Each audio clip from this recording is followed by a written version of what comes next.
Welcome one and all, D-Unknown here, back again, bringing you another reaction, Season 5, Episode 13. So this time around, I'm actually recording this intro ahead of time, as I want to get straight into my reaction ASAP, due to Saturdays being Saturdays, aka the worst recording days of them all, for me at least. I elaborated more on this in my Season 5, Episode 12 reaction, if you want to learn more. I may also be visiting family tomorrow too, so I'd really like to avoid a full day of spoiler dodging, especially if what I believe is to come comes to pass, you could say. I'm also recording this a little past midnight, since it's the earliest possible point where my house is actually quiet, for the most part, which means I'll need to be as well. It's not super ideal, as I'm probably going to have to restrain myself from reacting loudly, given what I imagine is to come, but it'll be interesting to see if I can pull off some rather engaging, quieter reactions. Speaking of, what I'm reacting to today is by far my most hyped/anticipated episode for me so far, particularly because of the Nightmare-Inator. I discussed this episode numerous times at this point in numerous reaction videos I've done, so I'll keep my description of it brief. I am completely fascinated and invested whole scale about us tapping into the character psychology of practically everyone in the main cast, where we'll likely learn something new about everyone in the Backyard Gang, the Flynn Fletchers, and whoever else too. There might even be characters whose dreams I'm not even thinking about that could get some real character psychology insights. The most prominent example of this is there has essentially been a lot of talk about Finn-Bella developments on Twitter, about how Phineas and or Isabella's worst nightmares could very well be about them losing each other, or that they secretly dislike each other, or that they secretly have other love interests. This is absolutely my main source of hype that's really fueling my enjoyment for the episode, but while I am hoping, praying, and attempting to manifest it, whatever happens, I'll likely still very much enjoy this episode, regardless, since character development and character insights is the theme that takes center stage, especially since, according to the episode description, the dreams will be on display for everyone to see. I believe that's what the description is, and I believe that whatever dreams will get revealed, all of the characters will bear witness to them, and not just the audience. Now, that's the Nightmare-Inator, but don't let my hype for it fool you. I am not sleeping on the other episode in this pair titled Doof in Retrograde, which indicates Doof traveling backwards in some shape or form. The description of the episode says he becomes the center of his solar system, and I actually did see a brief animation of him wearing a planet costume with planets orbiting him, which I assume will be the musical number of the episode, so it is going to be space-themed, which I'm always down for as someone who is very much enamored by outer space. Other than that, no idea what to expect.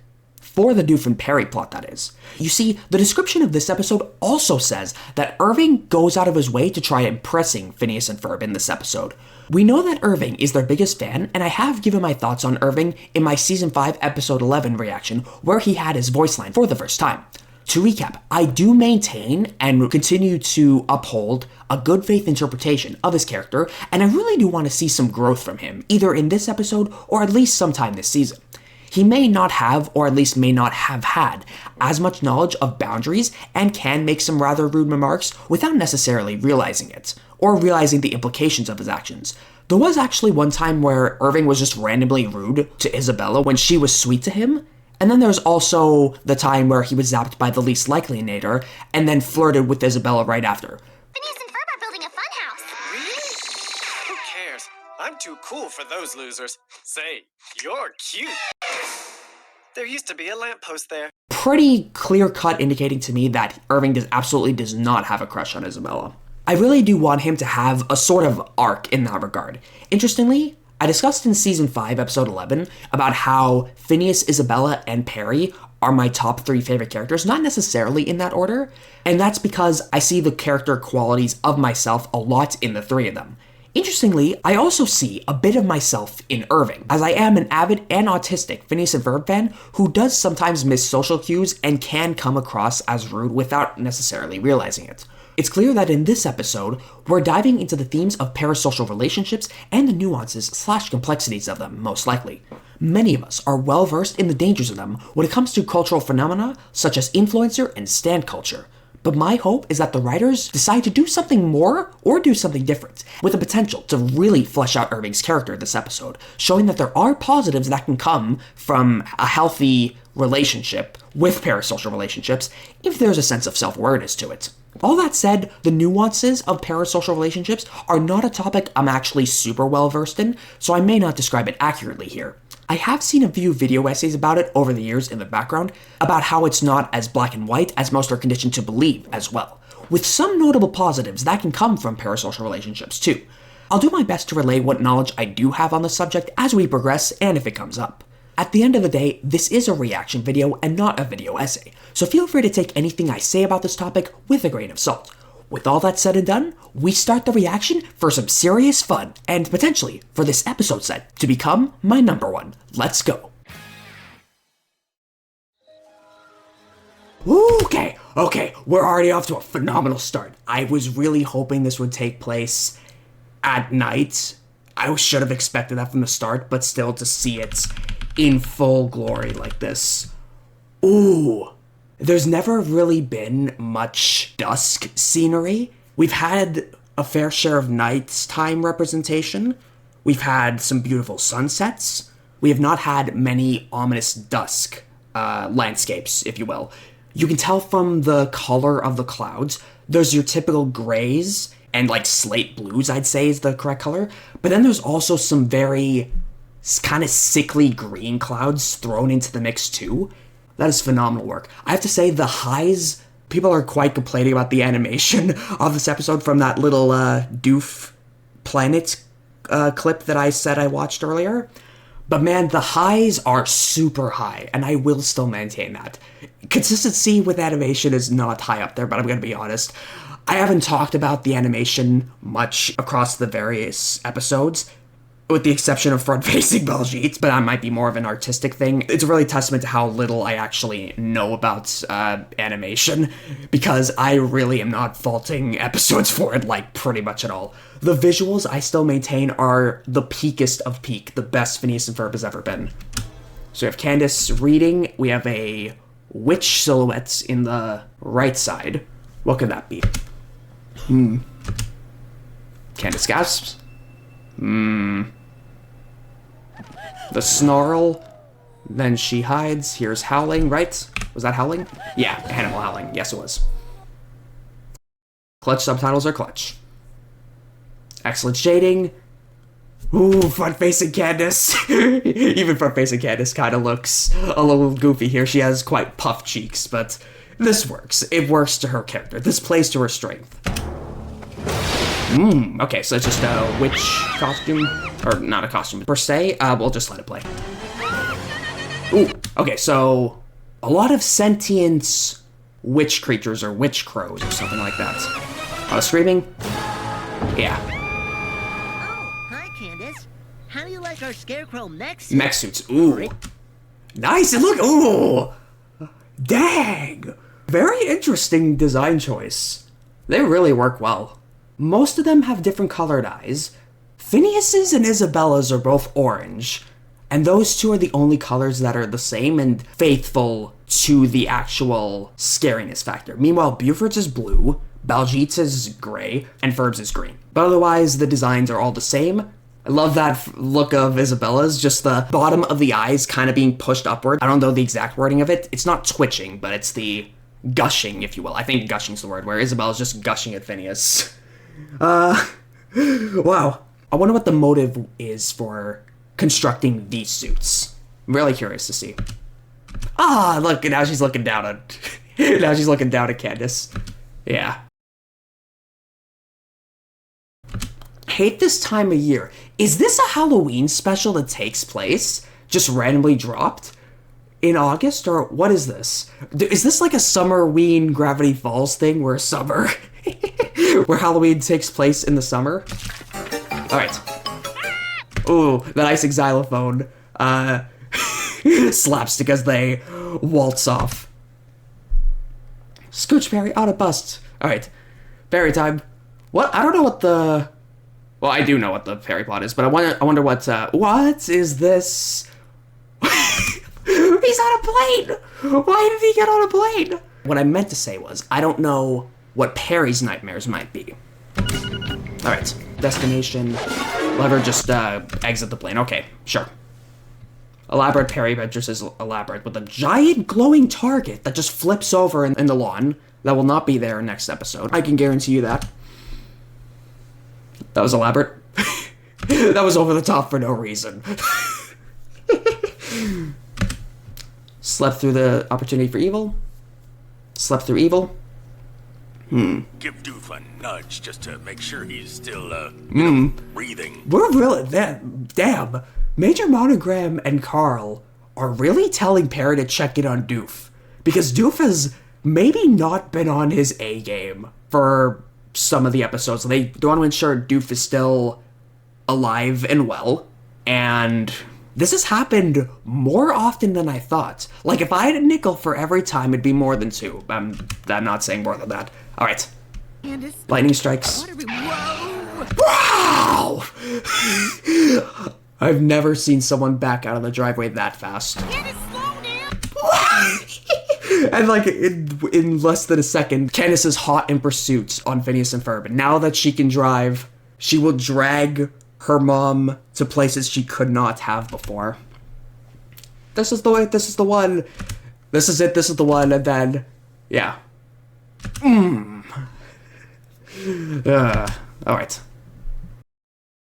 It turns out straw is not a reliable... Dang.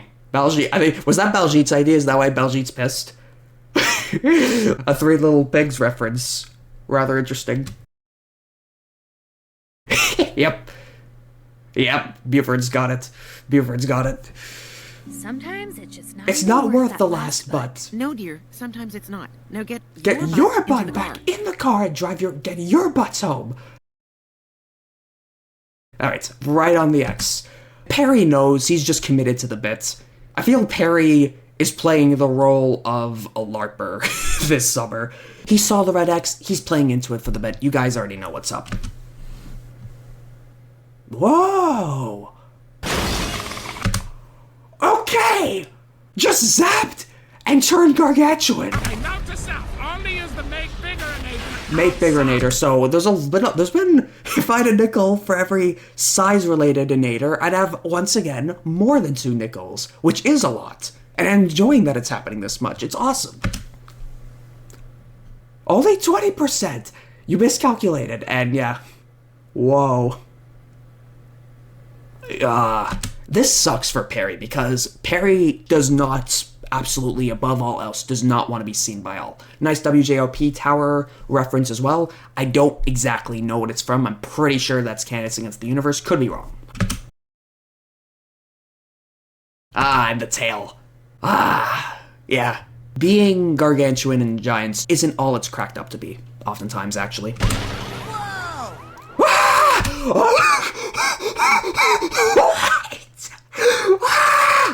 Okay, this isn't that much of a surprise.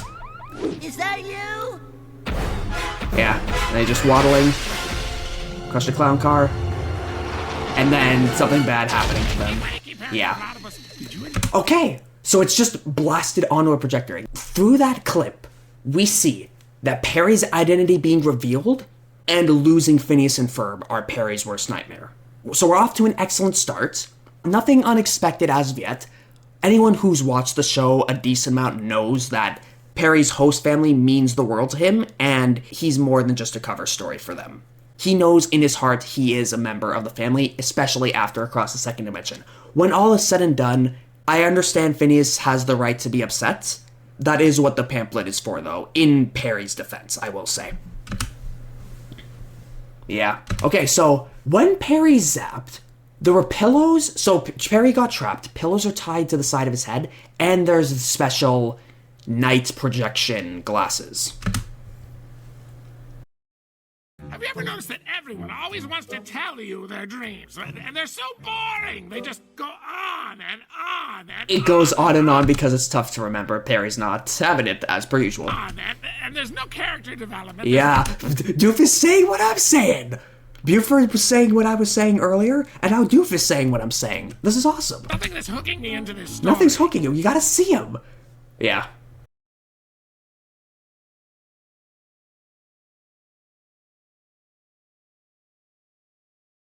Yeah, it's in the name. Alright? Dad, I just woke up from the weirdest dream. I was driving. And then he's, just popped into his head. Driving in the See, this is exactly what I was talking about. Hey, watch this. Alright. Okay, so it wraps, Okay. The ray itself blasts the glasses and the pillows onto whoever their target is, and then everyone else gets to see them. So the question now becomes, who's going to see whose dreams? Very fascinating question. The most important question I've ever asked thus far in the entirety of Season 5. Okay. Ooh. Ominous. A distorted Ducky Momo? And all the stations are variations of Ducky Momo? Why does Vanessa's nightmare Ducky Momo?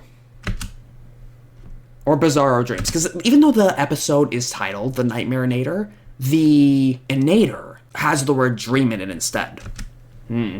Alright. Something embedded in Vanessa's subconscious has fears of Ducky Momo. Alright, so we get the generic screeching. It is generic, but it is still fabulous. Ducky Momo's being squeezed. And then she's off. Swarmed with Ducky Momo everywhere. Only one thing to do. What?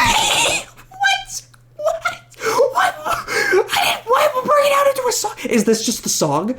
Vanessa's just breaking out into song, surrounded by Ducky Momos, and she breaks out into a dance number? That is the solution.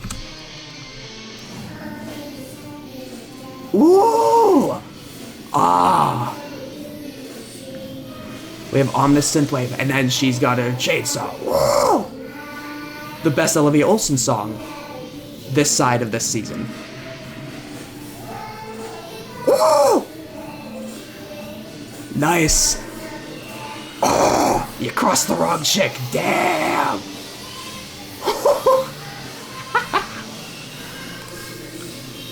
Yeah. Worst nightmare. All right, so we have wow. Her Violet Nightmare was a musical? Yeah. My little girl Dang. had a pile of contradictions, isn't she? A growing chorus of contradiction. If you know the reference, you know the reference. Let me know if you know what that reference is in the comments below. Perry broke out. Yeah. Now it's gonna get blasted. And now it's time for the back. Okay, come on. I want to get there so bad. Okay, so they restrain each other.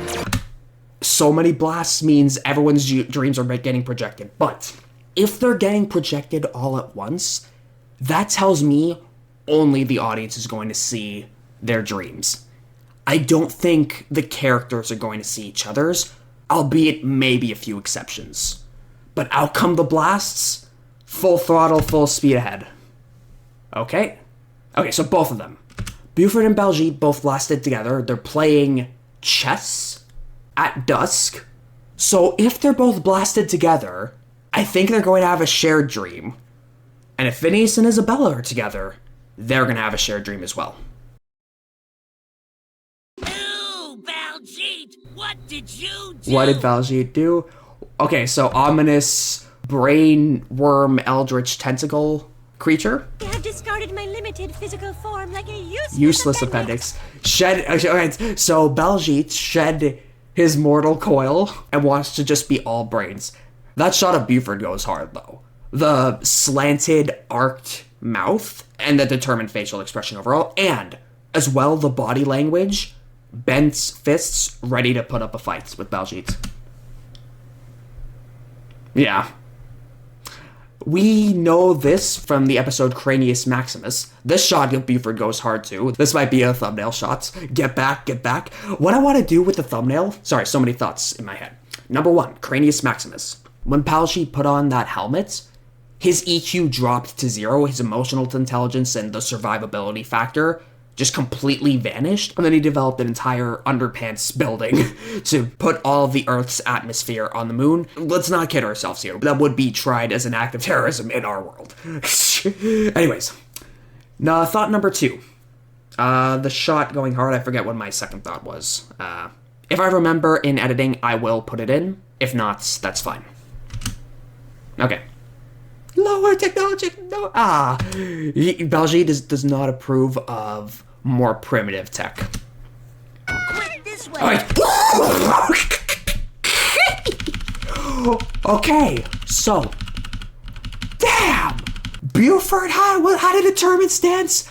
Isabella clears Buford. May I just say, I gotta say this right now. Out of all the characters who have had the biggest glow up in terms of, not necessarily their development, that's still up for debate, but the facial expressions, the way Isabella sounds, the way she looks, the way she poses, her body language, everything. This is Isabella at her peak. So many episodes this season, Isabella aged like the finest wine. Throwing cheese, throwing other fruit, everything that aged well and was already in pretty high condition previously, that is Isabella manifested in this episode set. Holy crap! So she's in first, barreling in, slam open the gate door, and her right fist clenched. This way. Ooh. Okay. And then Isabella slams it. Okay. Okay, hypothalamus. Hold on. What did Ferb say? The volume's a little quiet for me, but it won't be for you guys. Damn. Everyone's trying to keep Baljeet at bay, but... Look out for the hypothalamus. Gotta run. Dang. How do you stop a brain? I got it! Reality Reality TV! TV. Yeah, Isabella absolutely knows what's up. Damn, I love Isabella so much. She knows exactly what triggers brain rot. She's so knowledgeable. She's... Woo! Yeah. Stupid ass reality TV. I am thankful my knowledge of reality TV is so low. I actually didn't even know, like, I know of the show Friends, but I did not reference it at all in my season 5 episode 10 reaction because I know it's just reality TV that's meant to be what you turn your brain off. I'm not gonna do it a disservice and call it slop. That would be rather disingenuous, potentially intellectually dishonest. I did do that one time previously on the channel. If you know what I'm talking about, you know what I'm talking about. I'd rather not get into it in the reactions, but I may bring that up another day. Anyways. I'm losing brain cells just watching it! I'm definitely here for the wrong reasons. Also shook! I see the subtitles, or the lower thirds, actually. Alright. Brain freeze? Yep. Alright. Alright. So Baljeet willingly plugged a tentacle in, and brainstorm time. Okay. Oh, they're all becoming Eldritch Horrors.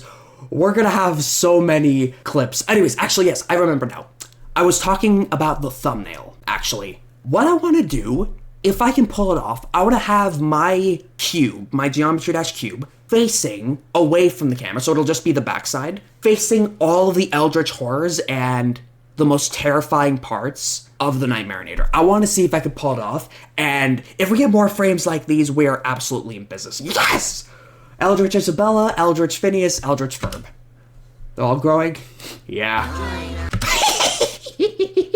Join us. It looks like Isabella's smiling there. That's crazy. Front-facing Phineas brain, and then Ferb, yeah. And then Ferb behind us, too. Oh. Let's see. All right, what's Buford doing? Okay, their size increased like 3-fold, I want to say. All right, nah. Lasso back in. Front-facing Buford. I gotta say, front-facing Buford is one of the better front-facing characters. We haven't actually seen a front-facing Buford. It is serviceable, at the very least. Yeah, dragged off by tentacles. Yeah. Alright. Okay! So the projector is just at Doofenshmirtz's, so that means only the audience will see. There's still a chance that if the Dreaminator taps into the subconscious of each of the characters and has their dreams projected and jump-started, then they may potentially remember what their dreams are. So there's still that chance. Like, they won't witness it, but they'll experience it, which in a way, if what I believe to be correct is going to be correct, a lot of repeating words I know, that could potentially be exponentially better. All right. Who's next? Just Candace. All right. Burks would have been better. All right. Slammed into the bricks. Ooh. So, we have a medieval kingdom. We have seen Candace wishing to be associated with royalty numerous times throughout the first 4 seasons. Saga of the teenage girl warrior who rode human-mouthed horses. Human-mouthed horses. They yassified the horses. They horseified. They yassa-horsified. I don't know. Human. No. People. There's certain Phineas and Ferb fans who are not a fan of the goat screaming gag. There's some fans that are not going to be a fan of the horses. But may I just say, as someone seasoned in Undertale and Deltarune, and especially am a Deltarune fan, this is right up my alley and par for the course. What I imagine will be in future chapters. The Deltarune fans are going to be absolutely walloped with photorealistic imagery in future chapters. In one of them, at least, I will say. Human-mouthed horses. Oh, okay. So that's Candace and the mysterious force behind her. So this is Candace's manifestation of what the mysterious force may be. Her interpretation of it. Torn from her true love.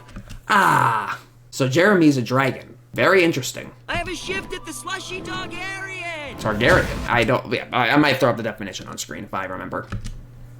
Heartbreak. Ah. Bring justice. Have House Flynn Fletcher. Get to do it. Never get it in trouble. So good. Ever. Brothers are the worst thing there is! Hey, Candace. Dang. No, they're not such bad little fellas. Okay, so the horse is the narrator. Not such bad little fellas. There's a part of her subconscious that knows deep down that Phineas and Ferb are absolutely not the worst part of her life. She's had at least enough character development, even if there were subsequent regressions where she's back to busting them. Those lessons, at the very least, have stuck in her subconscious. It's not fair! That tech won't be invented for hundreds of years! Doof Dynasty reference. Nice Candace shot, too. Candace's obsession with justice is an attempt to stifle Phineas and Ferb's intuition for innovation. Technology that's 100 years before what we have today. But in the Doof Dynasty was slightly more advanced, so very, very much on the low tier about what I would consider to be bustable. She's gonna call! Alright, so, okay. The mysterious force comes in, just becomes a part of the ground with teeth and all to swallow them whole. All just falling down, and then consume them all.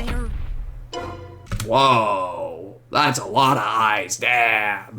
Ooh, trypophobia havers beware, damn. So, all the Eldritch creatures. We had the Backyard Gang brain creatures, and now we have an Eldritch Linda. I don't see anything, Candace. Dang. Oh, look, a pony. All the eyes shifting. Alright, who's next? Just Ferb. Okay, it's on the table. I'm pretty sure this is Finn Bell confirmation at this point. We had Buford and Baljeet together, just Candace, just Ferb, Phineas and Isabella together are left, so which means they are together right the frick now! Right the frick now! Peep it, guys! Peep what's about to come! What's Ferb's name, brother? We will give attention where it's due. We're not skipping ahead, of course. Oh, all right. So Vanessa's boots in Ferb's subconscious. We see Ferb, we understand Ferb. Okay. Ooh, whoa. We're in some liminal space. This is like digital circus territory now, actually. Awesome show, which you should watch. Okay. Okay. Drop kicking Ferb's head. This is just abstract. Ferb is the absolute embodiment of abstract in this show. My nightmares. That's all? Okay, so it's just... So we know Ferb still has Vanessa on the brain. Yeah, not much to say here that I haven't said already. Alright, guys. It's time to manifest and do our in-episode ritual. Manifesting, processing, embodying, and we're going. Okay, just Isabel. Okay, let's go back. Okay, That's alright. They could still be telepathically connected in a rather intimate way. So this is our first shot of Isabella's room. There's a lot to unpack here. We have Isabella blushing first and foremost, which, yes! I think if it wasn't so late, I'd be reacting further, but again, it's a detail you can easily miss, to be honest, where she's absolutely writing in her journal. It could be a diary, given how secretive she wants to be about it, but also blatantly obvious. A bit of a contradiction there. Honestly, a massive contradiction, what am I saying? She's writing about her day spent with Phineas, most likely, documenting her entire life she spent likely with Phineas from a super young age. We have a Star of David mirror on the wall there. We have polka dotted curtains, we have the patches, a very fancy mirror there too, and overall just a massive detailed glow up from the previous seasons, just like a lot of the other scenery we've witnessed throughout the season. There absolutely are other channels out there that have explained those details much better than I can in these reactions. So, here we go. Okay, so, her nightmare is about the Fireside Girls. Okay, let's see. Whoa. Maybe a little midnight snack will put me back to sleep. So she's having trouble sleeping. She slept at the Fireside Lodge. Once again, let's go back. Let's check their outfits. Okay, so they're all just in orange shirts, orange slippers, all that. Okay. Very nice Christmas light fireside emblem fire. One of the best emblems I've ever seen, actually. Cupcakes? Uh-oh. You know, what have we seen more? Hard eyes or sparkle eyes from Isabella? I really don't know. I really don't. It could be either or. Alright. Totally worth it. Just gorging on a cupcake. And then the consequences of her actions, gorging a cupcake. The cupcake wrappers are out to get her now. Big mistake, Isabella. Ooh. Uh-oh. So now they're just awake. No, that's a funny, that's a quirky Isabella pose. That's funny. Oh, there's so many great frames. Okay. Yeah. Squinting, suspicious. I love how expressive Isabella is. I'm being more proven right in ways I haven't even conceived in terms of how amazing of a job the animators did with Isabella. So good. So good. Oh, Gretchen without her glasses. Okay. Cool. Yeah. Anything else here? So it's just, okay, all the cupcakes just growing sentience and then just attacking them all without a moment's hesitation. The moment she turns her back. Yeah, stuttering voice, just wallop the cupcake straight in the face. She has scary accuracy. You don't want to mess with her. You really, really don't. You do not know what certain patches she obtained in her life are for. You really don't. It's best we don't know. It's sacred knowledge to her and only her. Maybe she'll share it with Phineas. But I don't even think she'd share it with anyone else. Outside the Fireside Girls, she's a leader of them. It's the cupcakes! Bye, Ginger! No! One tiny little cupcake! Yeah, sorry, Isabella. You messed up. You messed up! Never! Yeah. No! He used Gretchen as a shield! No! I don't actually think so. I think it was just coincidence. So, actually, she did. She did. Ah, yeah, she did. All right, ladies. Looks Get like him! there's only one solution. All right, Isabella's got the fireside bandana. Let's go. Who's hungry? Okay, now they're going to. Oh man, so much here. I'm like, do I talk about the sounds or do I talk about the scene that's about to be playing next? We're gonna talk about both of them. Number one, the sounds. Let's go. All right, ladies. Looks like there's only one solution. Who's hungry? Oh my gosh! That's one of the deepest Isabella voices I've seen, just like natively. Like, unless she's doing her sports announcement voice where she screeches, this is like her deepest cadence I've ever heard. Now the scene that's about to play out, they're going to just go around just gorging all the cupcakes. You ate a box open before the sale tomorrow, you might as well finish the job. Whoa! Nice. Oh! That ginger animation is so clean. Run that back one more time. Look at that. So, alright. I'm about to do one of those, spin the block descriptions. I can see the video now where the Fireside Girls spin the block on the cupcakes. If you've seen those videos, you know it. First, we got Ginger sliding in here, and then, wow. Damn!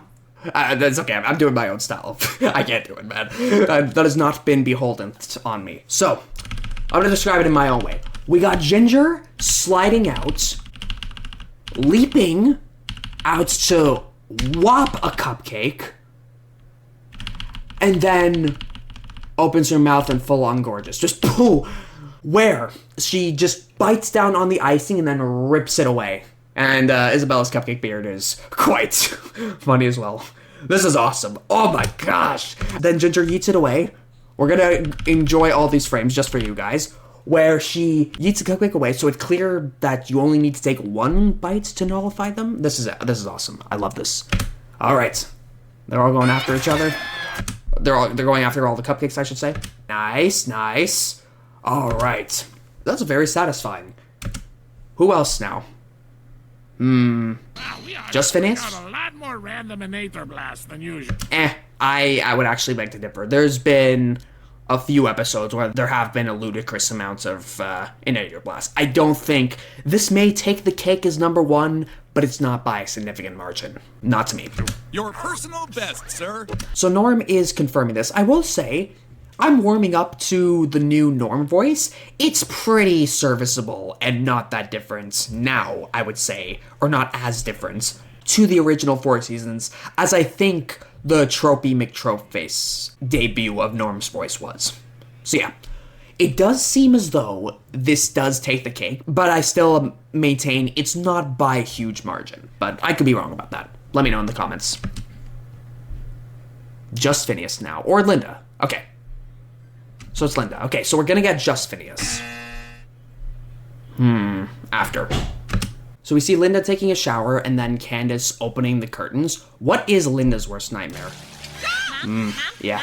Yeah. So Candace just invading Mom's personal space. What's going down the drain? No, thank you. Okay, Doofenshmirtz saved us all. We don't need any more of that, for sure. In the Tour de Ferb, Candace actually brought Linda out of the shower, not even dressed, directly to the finish line of where the Backyard Gang was going to finish up. Linda essentially having that as a nightmare makes complete sense, especially when you keep that episode in mind. Let's continue. Yeah, alright. Triple whip. Out comes a blast. Parking violation. The tragic backstory. A parking ticket. Back in the days of last week, I got a parking ticket for being 30 seconds over. Dino alien robots! There we go. Now the robots deploy. Ooh. Those are some nice Dinobots. I love the design of them. Mechs are quite difficult to make, I must say. Ooh. Alright, so this is Doofenshmirtz's dream. Yeah. Alright. So it's a pretty standard dream. Ooh! Ooh! Alright, so we have 2 songs. We had the Vanessa Ducky Momo musical number. And then we have a nice rock song. So now it's just gonna be all of them? Nightmares Manifest? Or is this part of the dream? Hold on, I gotta go back. So what's happening here? I was not expecting another song.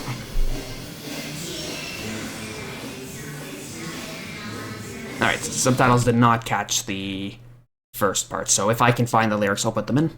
Interestingly, the nightmares are coming out of the projector. And even Perry finds the Ducky Momos cute. Very interesting. How comes that, though? And the Dinomechs, the Momos, the Dinomechs. Perry's locked in with that. We love the smear frame action. It really encapsulates Perry's motion while also keeping Perry clear in frame. I love the combination of both. Genius. Here we go. Dreamscape drum, I think. Yeah. Here comes. Oh no! Dream creatures are coming out. They are. How is this happening? All of them. Okay, it's all of them. It's literally all the creatures we've seen thus far. We have not gotten a Phineas nightmare, though. Actually, strangely enough. Out comes them. Perry knows they're not real. The Malforce. And Perry's fighting all of them. That's it. Interesting turn. Interesting twist of the episode I wasn't expecting, but very welcome one. I'm digging this a lot. The gargantuan Perry's being dragged in, tear the projector, and yeah. It was all Doofenshmirtz's dream, though. And Perry's just absolutely dismantling it. Okay. One more time. Okay, so none of that was actually real. Okay. Still fun to see. One more shot at Phineas? Question mark? Nope. Okay. We do not get a nightmare from Phineas at all. Okay. Overall, still a pretty damn fun episode. Now we begin with Doof in Retrograde, where the Backyard Gang is having fun on dandelions. This is a very whimsical invention of the day, and yeah, this looks like a blast. It's like we're all little wishes. Yep. I feel alive! So alive! Whoa! Whee! Nice. Awesome. Yep. Nice. Irving's here! Yay!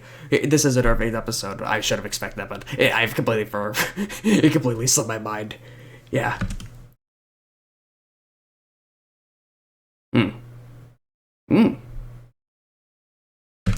There is going to be, I think, a dedicated episode where Irving and Baljeet actually take center stage. I'm very fascinated to see that. I don't think it's this one, though, especially with the description and what I said in the intro, actually. I will say I didn't expect Irving here this early, necessarily.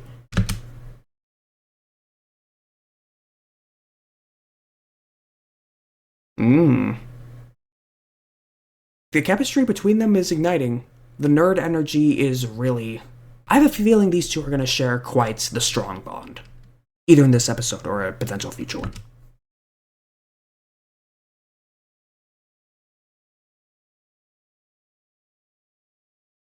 Nice. Are you telling Irving about how you're the unsung intellectual giant of the group? Well, I am. Yeah. Okay, they're gonna do it this episode. Awesome. I'm very, very much on board. Let's do it. Nice. Irving and Baljeet working together to impress Phineas, but I think Baljeet's gonna tell him to stay humble. I admire your assertiveness, Irving. Or should I say, my new protege. Damn! Nope. Baljeet's going full throttle into it. Nice. Look at Irving. Look at that smile. Oh, it's so good. Awesome.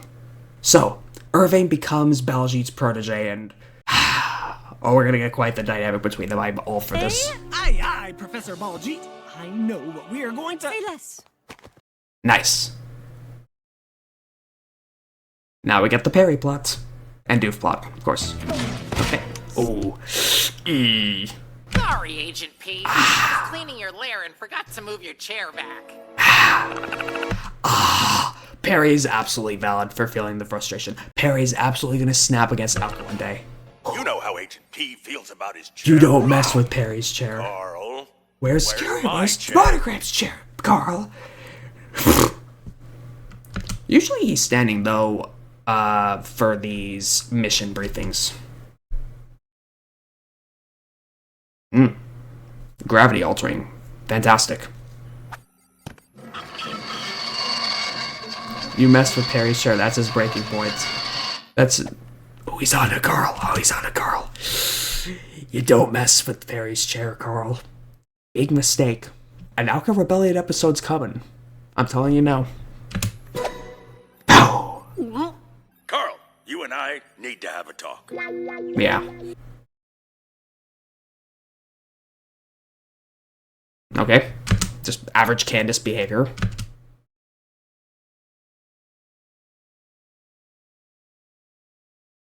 Playing it cool. Candace tried to play it cool before, and she eventually lost her cool. No harm in trying again, I guess. I'm gonna play it hard to get.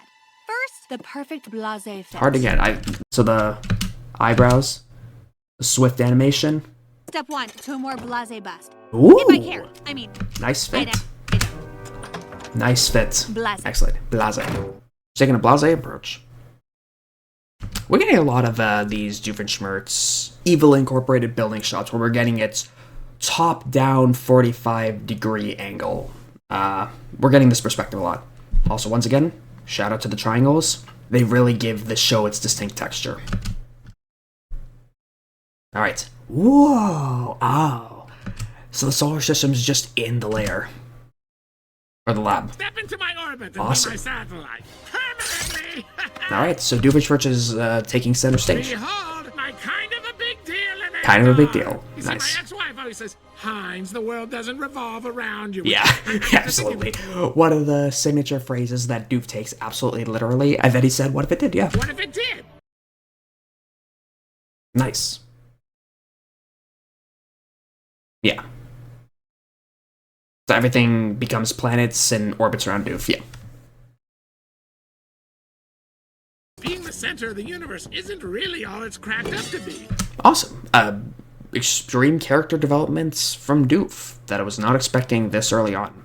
I had a feeling he would learn a similar lesson to this by the end of the episode, but it's interesting that it's at the beginning. Dad, one of your planets Yeah. just stole my jacket. It's okay, honey. It's on an orbit. It'll come back around. Yeah. It's not all about you. Nice. Nice vest transition, and we're getting another number right away. Nice. Ah, see, okay, that's the clip there where it was, basically Doof was a bunch of smear frames being a spinning top for 2-3 seconds. I like this decision better because Doof didn't need to spin around that many times. Literally just one complete turn would have sealed the deal. And you can add a lot more frames to it, so yeah, excellent call from Dan to do that. Yeah. Nice. Ooh. We got a nice parry smear frame action. See, that's it done right, where the smear frames orbits, pun absolutely intended, the actual object of focus. Nice.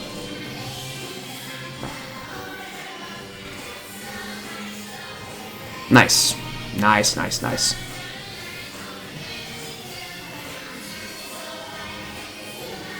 Yeah, too much glare. One of the best Doof songs this season. Alright. Yeah. It is.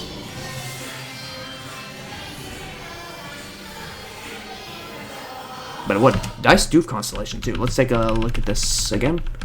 Personally, I prefer constellations where the stars aren't as big as this.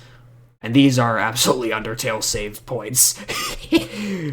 But yeah, looks pretty decent, color scheme and all. Yeah. Like the big black hole. Nice. That's the baby head. Yeah.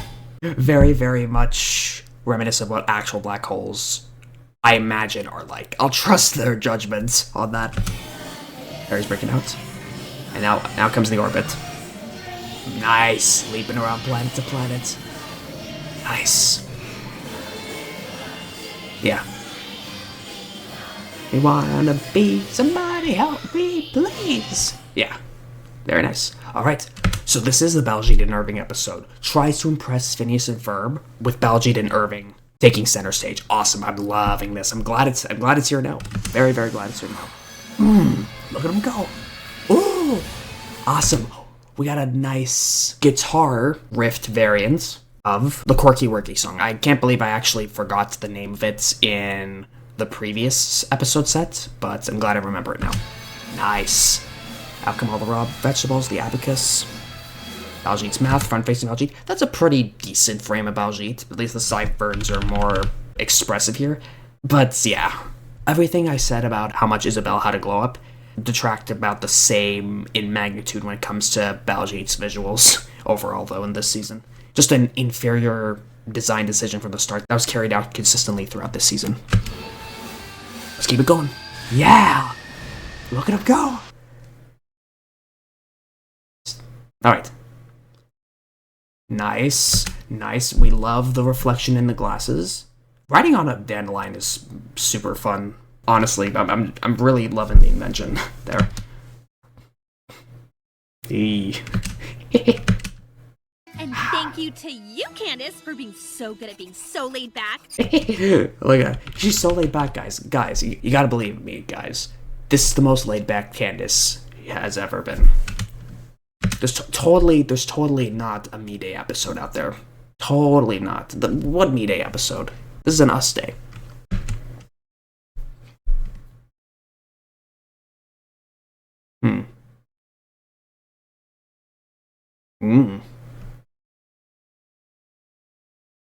Let's see. She likes heavy metal. Nice. I briefly saw the post-credit scene. I think it's just this on loop. Yeah, makes sense. Oh, hi, Mom. How are you? Oh, that's neat. I was just wondering if you'd care to come home at your leisure. At your leisure. For you? If that's convenient or not. It's really trying to be blasé.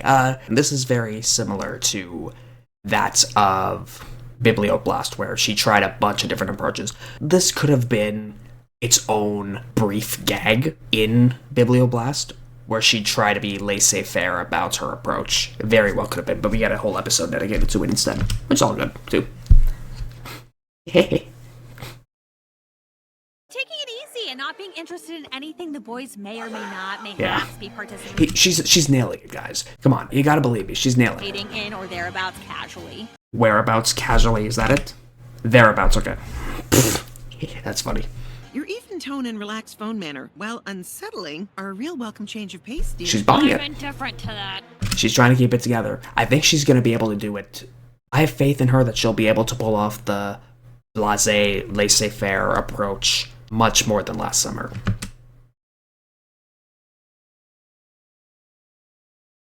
Okay. Cool. Sure. See you next time, Louise. Next time, maybe you go buy something. Yeah.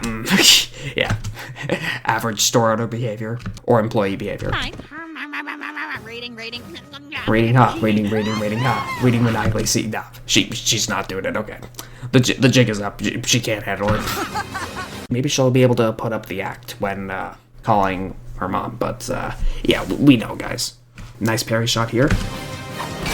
Ooh. Epic parry music. The planets are giving both Perry and Doof a run for their money. Yeah. Yeah. Nice parry frames. Awesome. Ooh. Parries. Ooh, ah. Yeah. Yeah.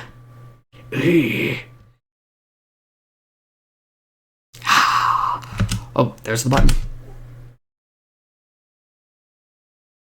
Okay. So this is, I imagine, what I think they went for here is just a super accelerated version of the entirety of a solar system's lifespan, where the sun gets hotter, expands, and then the heat death of the solar system is inevitable. It's just all in an 11-minute package. Yeah, the literal gravity. Yeah. Nah. Bad planet, nah! Alright, come on, Barry. Come on! Ah. Damn, that's tough. We have made real progress here today, my young Padawan. Padawan. Okay. I will search up Padawan and try to put that in to awesome Irving. Excellent. How to make it fly?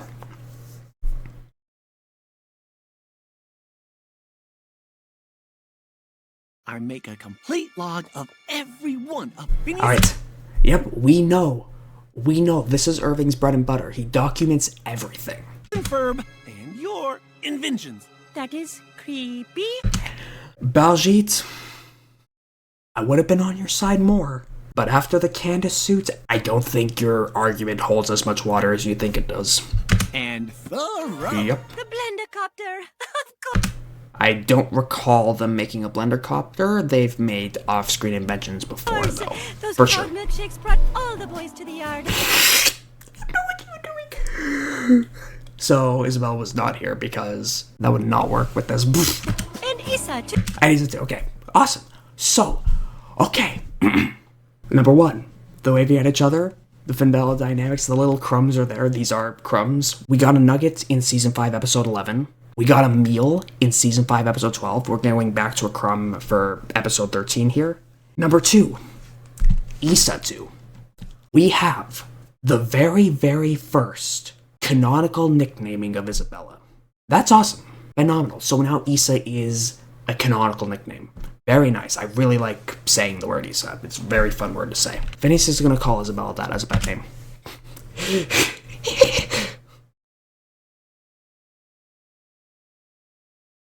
It just might work. I acknowledge your accomplishment with limited praise Limited as praise. an emotionally restrained mentor. Let us do this! Nice. By the way, Baljeet did use a contraction in Season 5, Episode 1 when he reverse engineered the Vaporizer-Inator. Now he's back to not using them, but I imagine it's just whatever he's feeling that day. I have similar decisions like those two, where I just go with whatever I'm feeling. I've gotten better at doing that, and I'm very grateful I have. Nice. Check it out! What we're doing is fun! Uh-huh, I'm totally neutral. Totally about what neutral. you're doing Nah. there. Alright. Is watching. Come this way. Yeah. Casually, not here. She's trying so hard to be blasé about it, but then she's snapping. Nah. I had faith in you, Candace, but you have let me down. Not really. This is par for the course. Go. Just walk with me. Now she's just talking this.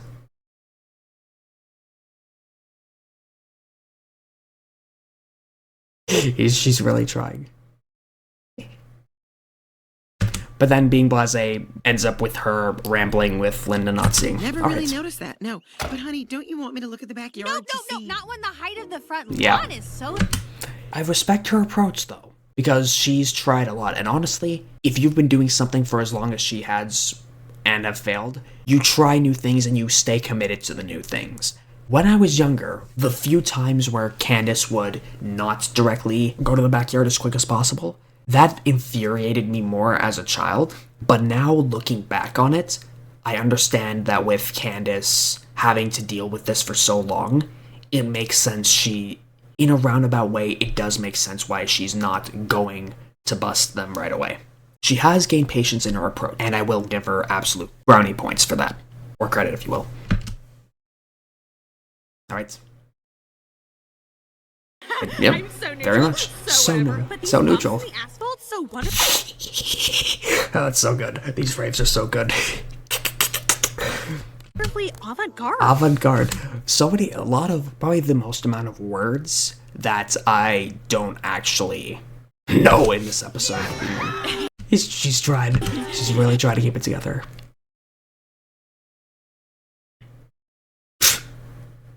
Alright. Back here. Yeah. Perry had with a pickaxe there. What is the material of these planets that Perry needs a pickaxe for them? Dang. But he's got it. Lassoing the planets. Nice. Nice. We love the leverage of gravity mechanics. Smashing all of them. Doof self-destructing. I think that's actually the biggest explosion of any invention, of any Inator, in Doofenshmirtz Evil Incorporated history. That was a galactic explosion of epic proportions. Run that back again. Oh.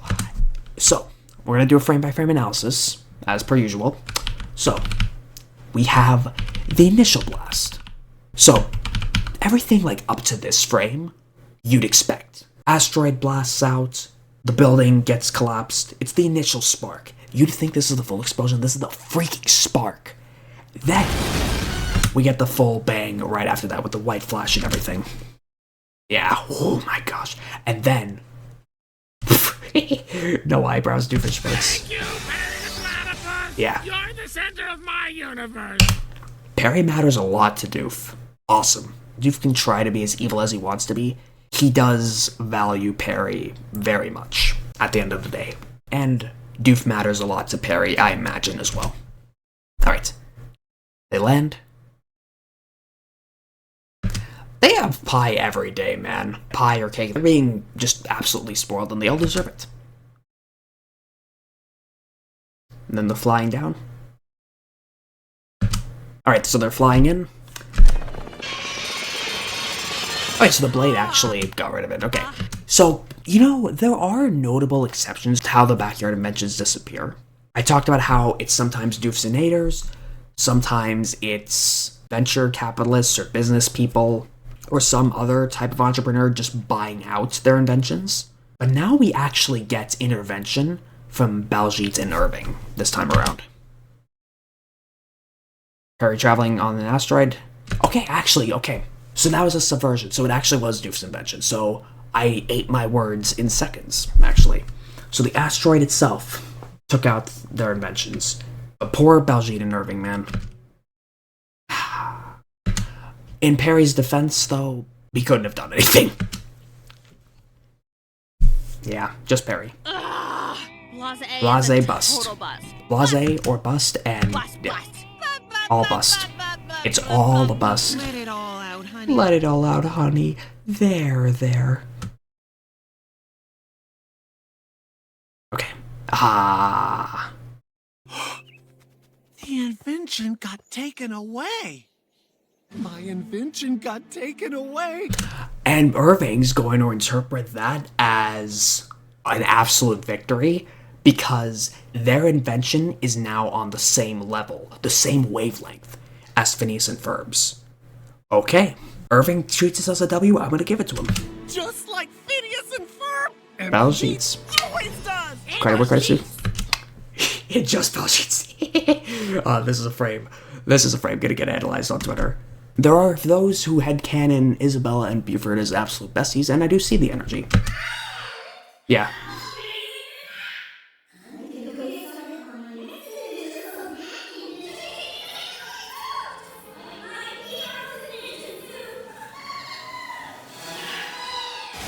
Yeah, Irving busting through a fence. Buford already busted through a fence, so the backyard gang knows this is par for the course. Yeah. Very nice. Super fun episode set once again. Solid A tier. Alright, and now we're going to get this full extended. Yeah. I think this is actually the most songs in the entirety of a season 5 episode. This is 3 songs. Alright, so it's just a song about... yeah, the Jardy Orchard. This is just a song exactly about what they're doing. Give me the food! Give me the food! Give me the food! Give me the food! Give me the food! Not in the mood! It's just the whole thing. So that was after the call. Okay. Very fun and super solid episode set. A well-executed story all around. There's not really much else to say. So now that the reactions are done, one last major elephant in the room is about the potential Season 5 hiatus that's about to take place. So there's been discussion and official talks, yet also conflicting information about when exactly the rest of Season 5 will be periodically released. We know for a fact no new episodes will come to Disney Plus until 2026. What I imagine is happening there is that the remainder of the Season 5 episodes will air out periodically, and then I'll go to Disney Plus, all in batch, including, I imagine, the season finale. That said, there's been talk about there being no new Season 5 episodes all the way until 2026, which I really do not believe that's the case. I'm not sure to what extent they're going to be released from here on out. Most likely not weekly. Maybe one every few weeks to maybe once a month, where we're slowly going to get new episodes. But in any case, reactions will obviously not be as frequent because the episodes coming out are not as frequent. As you all know, I'm trying my absolute best to get these episodes out to you guys as quick as possible. Given that I am recording this on what is now August 2nd, I have about 1 month left before I head back to university. I am in a master's program and heading into my final year, so should episodes come out back when I'm in university, which very, very likely will be the case, I will try to get the reactions out still as quick as possible, of course. although they will take a little longer. I've not had this much dedicated, passionate free time where I've just been continuously pumping out Phineas and Ferb videos and these reactions. Basically, there's never been a point in time where I've been as consistent with YouTube and just enjoying my online presence as much as I am now. So, with all that said, regardless of what happens, if there's anything that the Finn-Bella or Finnabella ship, I'll say both names this time around, if there's anything that ship has taught me in their relationship, the way their dynamic has developed throughout the course of the show, it's that given enough patience, good things will come to you. And that is a mantra in life that I do really want to live by. And I am indeed a seasoned veteran of waiting for good things to come. As a Geometry Dash player, the amount of time between the 2.1 and 2.2 updates was almost 7 years.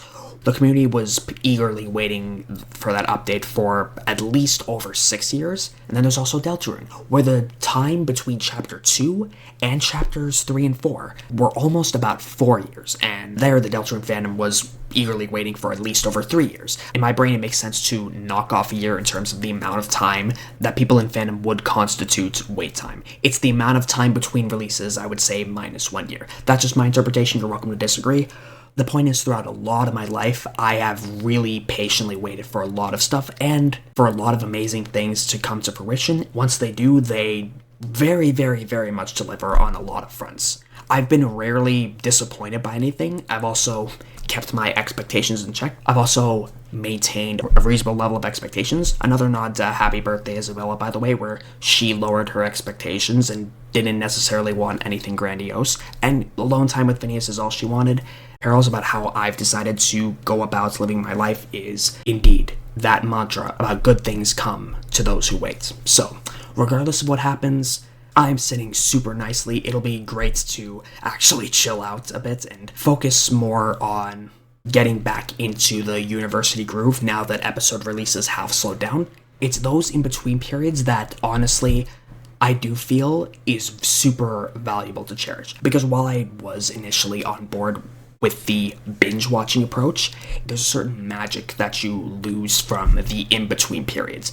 For example, in Deltarune, the fact that chapters are releasing periodically every few years feels like we're experiencing a release of a full game every single time. Now, I know with Phineas and Ferb, it's quote-unquote episodic nature, because you can argue it's not episodic, but you guys know what I mean about there being specific, 20-minute segments periodically.